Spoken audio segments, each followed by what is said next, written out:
My sister Sarah walked back into our lives after disappearing for 6 years, started dating my husband's cousin, but then she got drunk and confessed her love for my husband.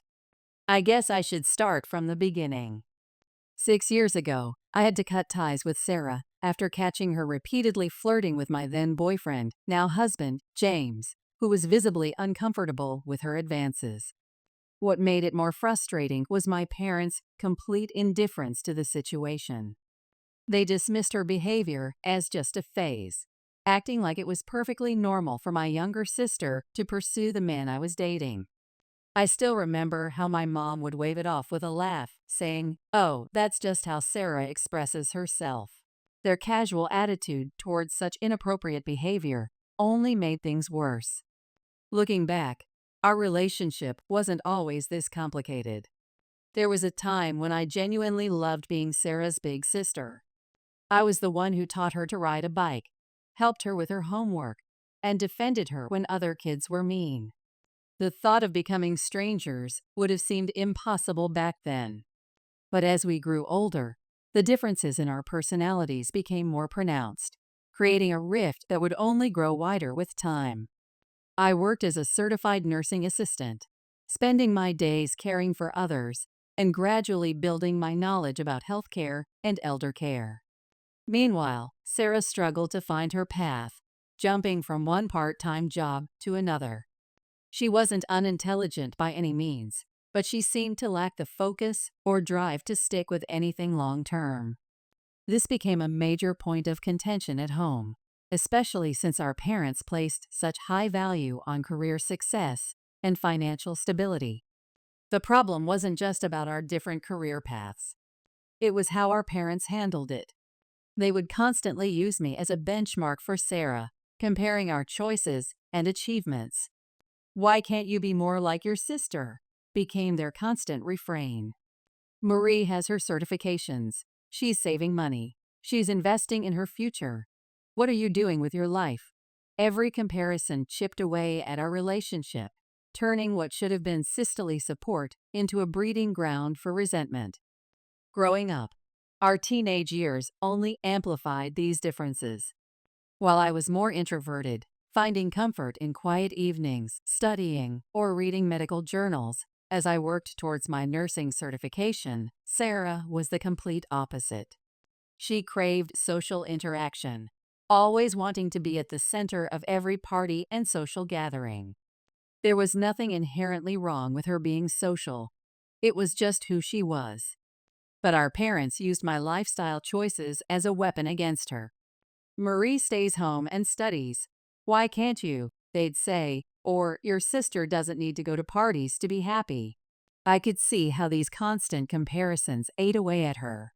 She'd come home from school, eager to tell us about a party or event she wanted to attend, only to have our parents shut her down by pointing to my responsible behavior. Sarah started directing her frustration at me. She'd mock my career choice, calling me boring and saying things like, "Must be fun spending all day changing bedpans." When I tried to explain that it wasn't my fault, that I wasn't the one making these rules, she'd just scoff. I understood her anger. She couldn't openly rebel against our parents, so I became her target by default. The first signs. As time went on, Sarah's attacks became more personal and vicious. She'd scrutinize every aspect of my appearance, making cutting remarks about my scrubs, my practical shoes, even my work-appropriate hairstyle. One of her favorite tactics was comparing our looks. "Good thing you chose nursing," she'd sneer. "You've got Dad's build. Too masculine to be in any glamorous profession." These comments stung, making me question things about myself I'd never even considered before. I remember one particular incident that highlighted how toxic things had become. I was updating my nursing wardrobe as I'd gained some weight from the long shifts and irregular eating patterns common in healthcare. I mentioned to Mom that I needed new scrubs, a perfectly normal conversation about work clothes. But Sarah immediately pounced on this opportunity to attack me. With a cruel smirk, she said, "Maybe if you weren't such a pig, you wouldn't need new clothes." All that time around sick people must be making you look like one. Taking control. That comment about my weight was a turning point. Instead of letting her words destroy me, I decided to channel that energy into something positive. I started incorporating fitness into my busy nursing schedule, not to prove anything to Sarah, but for my own well-being. Between 12-hour shifts at the hospital, I began doing simple workouts at home and going for morning runs. It wasn't just about physical health. It was about taking control of my life. It was during one of these morning runs that I met James. He was also in healthcare technology, developing software solutions for hospitals, and we instantly connected over our shared understanding of the medical field. What started as casual conversations about healthcare challenges turned into something deeper. I felt safe with him, understood in a way I'd never experienced before. He appreciated my dedication to nursing and understood the demands of the profession, never once making me feel less for choosing this career path. Family dynamics. When James and I started dating seriously, my parents were genuinely happy for me. They could see how well he treated me and how naturally we fit together. But Sarah, she had a different reaction entirely. Whenever I'd come home excited about spending time with James, she'd try to plant seeds of doubt. "He probably just likes playing doctor with a nurse," she'd say with a sneer. Or, "Don't get too excited. Guys who date nurses usually just want someone to take care of them." She'd constantly emphasize her own dating experience, saying things like, "I've dated way more successful men than your tech nerd.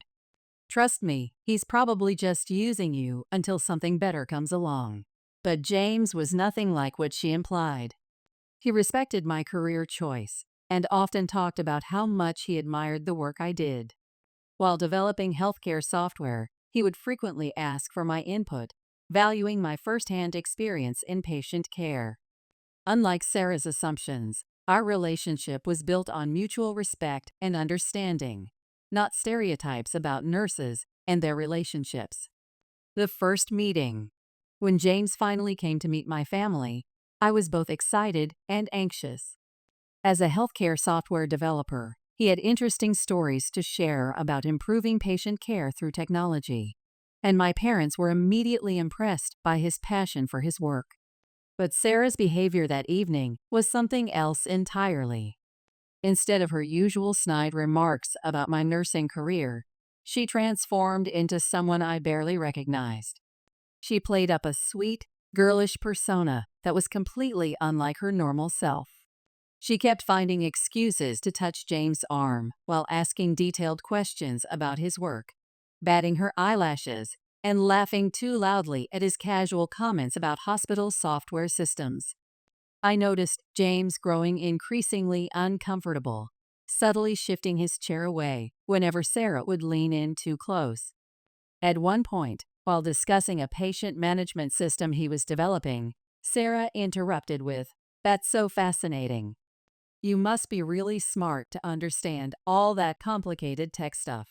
Her voice had taken on this sugary quality that made me cringe. I looked to my parents, hoping they'd notice how inappropriate she was being, but they seemed oblivious to her behavior. Confrontation. After James left, I decided to address Sarah's behavior directly. When I brought up how she'd been practically hanging on my boyfriend's arm all evening, she played innocent. "Oh, come on, Marie," she said with an exaggerated eye roll. I was just being friendly. "Besides, he's way too good for a nurse like you. He actually creates medical technology, while you just follow doctor's orders all day." "Sarah, what you did was inappropriate," I stated firmly, drawing from the professional tone I used with difficult patients. "James noticed how weird you were acting, and he was uncomfortable. You need to respect boundaries." Her face flushed red at the mention of James being uncomfortable. Instead of acknowledging her behavior, she stormed off to her room, slamming the door so hard that my collection of nursing reference books rattled on their shelf. When I tried to discuss it with my parents, my mom just laughed it off. "Oh, honey, "Sarah's just excited to see you with such a successful man," she said dismissively. "It's cute that your little sister looks up to your boyfriend. It probably means she approves of him." I couldn't believe how they could brush off such obvious boundary violations. As a nurse, I dealt with professional boundaries every day. This wasn't about being cute or looking up to someone. This was about respect and appropriate behavior. College years. After this incident, I became more protective of my relationship with James. I started seeing him away from home, and he admitted he felt uneasy around Sarah. When we both got accepted into colleges an hour apart, I was pursuing advanced nursing certifications while he studied healthcare technology. We were determined to make the long-distance relationship work. Before I left for my program, Sarah made sure to get in one last jab. "Don't expect too much," she sneered while I was packing my medical textbooks.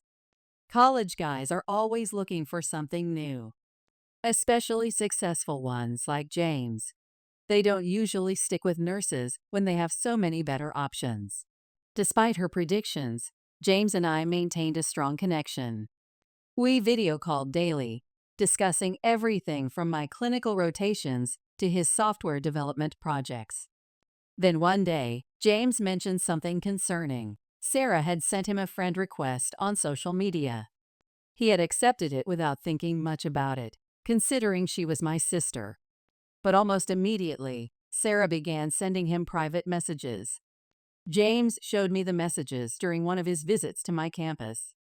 I felt sick as I scrolled through them. "Good morning, handsome," and "Missing your tech talk" appeared day after day, despite James never responding. She had also been leaving flirtatious comments on his posts about healthcare innovation, calling him brilliant and too smart for your own good. The warning. I decided enough was enough. With James beside me in my small student apartment, surrounded by my nursing study materials, I called Sarah. I confronted her about messaging my boyfriend behind my back. "I'm just being friendly," she said with fake innocence. "Just because you spend all day with sick people doesn't mean everyone has to be as depressing as you. James probably appreciates having someone fun to talk to." "This stops now," I said firmly, using my clinical voice. "James is going to unfriend you, and if you try to contact him again, I'll show these messages to the entire family. How do you think they'll react to seeing you hit on your sister's boyfriend?" Sarah's response was predictable. "He probably likes getting my messages. You're just jealous because I know how to talk to successful men instead of just taking orders from doctors all day." Growing distance. After that confrontation, James unfriended Sarah immediately, and any pretense of a sisterly relationship between us completely dissolved. During my visits home between clinical rotations, Sarah would act as if I didn't exist. She'd walk right past me in the hallway, even when I was in my scrubs, coming off a long shift at the local hospital where I was doing my advanced training. My parents noticed the tension, but did little to address it. My mom, still in denial, would say things like, "Sisters fight all the time, honey. Sarah will grow out of her little crush on James. Focus on your nursing career. That's what's important right now." Even after learning about the inappropriate messages, she brushed it off as typical sister behavior. The proposal. Time moved forward, and I finished my advanced certifications. James and I had weathered the long-distance relationship, supporting each other through late-night study sessions and certification exams. After graduation, I started working at a prestigious hospital while also taking evening classes in healthcare management and investment strategy. James' healthcare software company was thriving, and we finally moved in together. Then came one of the most emotional moments of my life. James proposed. It was perfect and completely unexpected. He had created a special patient care app simulation that ended with a proposal message. As a nurse who understood the importance of both healthcare and technology, it meant the world to me that he incorporated both our passions into the moment. Our parents were overjoyed, and my mom, still hoping for family reconciliation, insisted I ask Sarah to be a bridesmaid.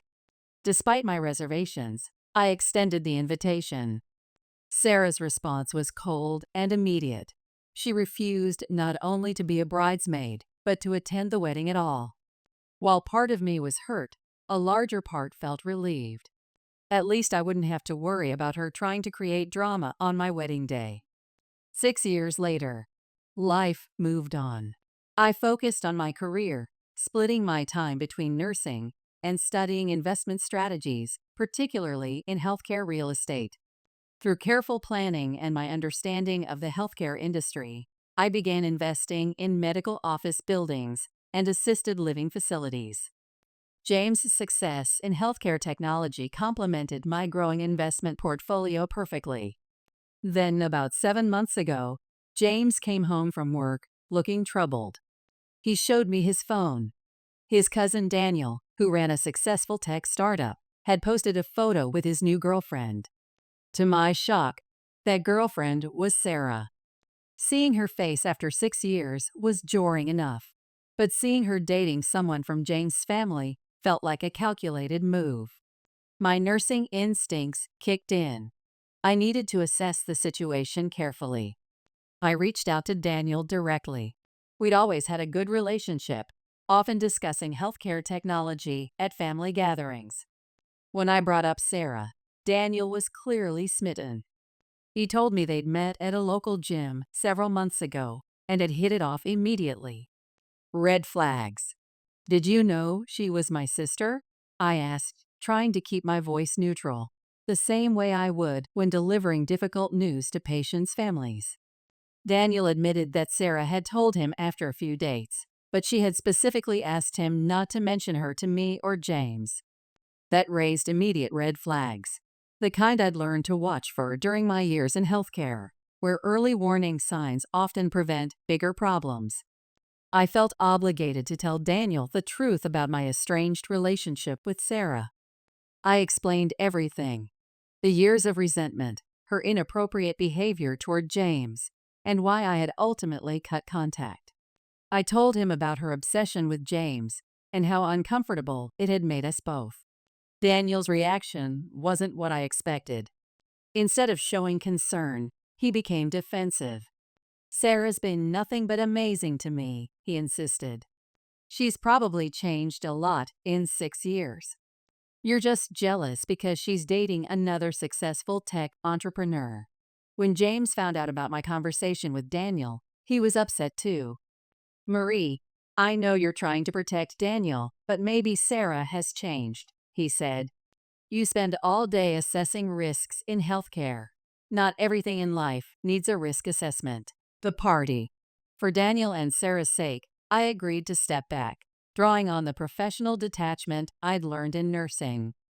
In the months that followed their social media reveal, they continued dating openly.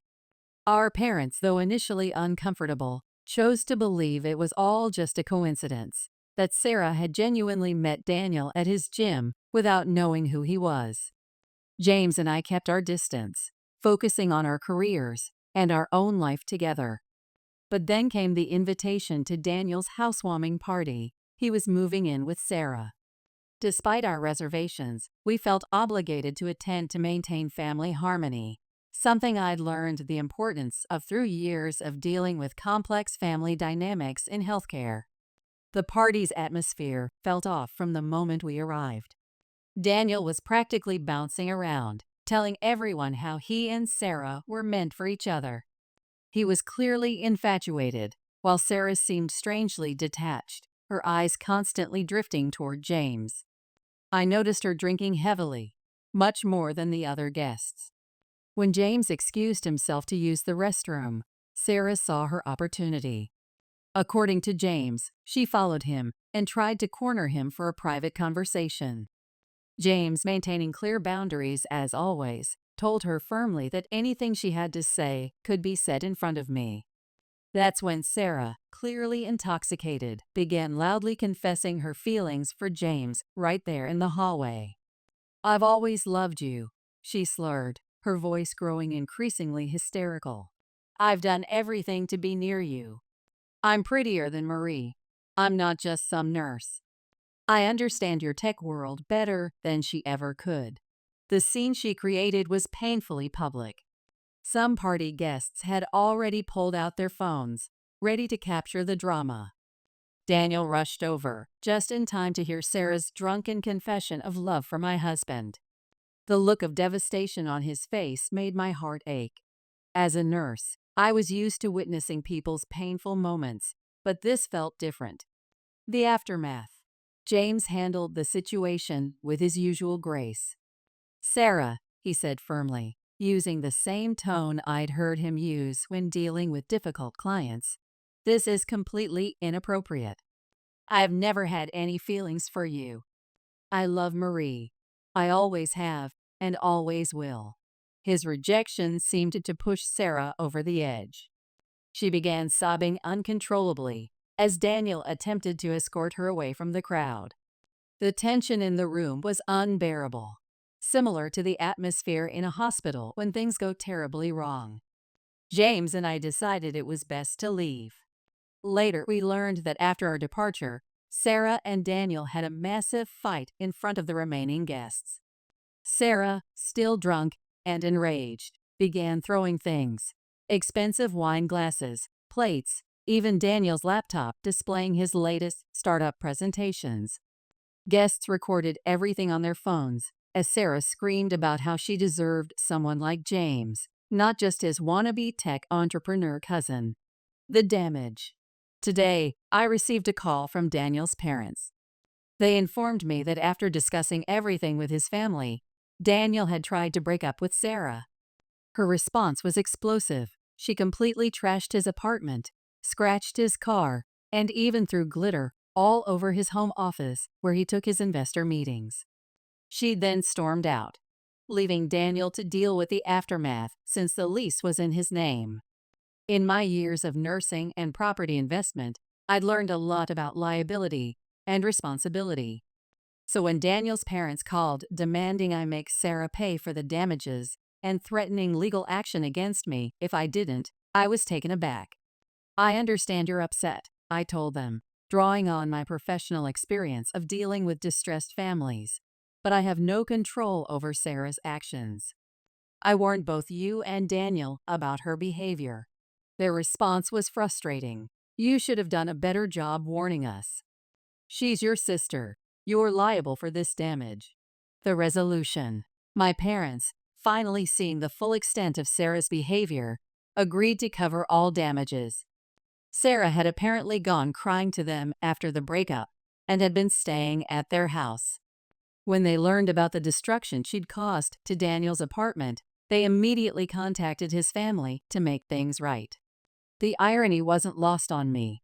Sarah had spent years mocking my career choices and practical approach to life. Yet here she was, dependent on our parents to clean up her mess. While I had built a successful career in nursing and carefully invested in healthcare properties, Sarah had never maintained stable employment, always relying on parents or boyfriends for support. Final update. A month has passed since the incident. My father has finally taken a firm stance, giving Sarah 1 month to find her own place and move out.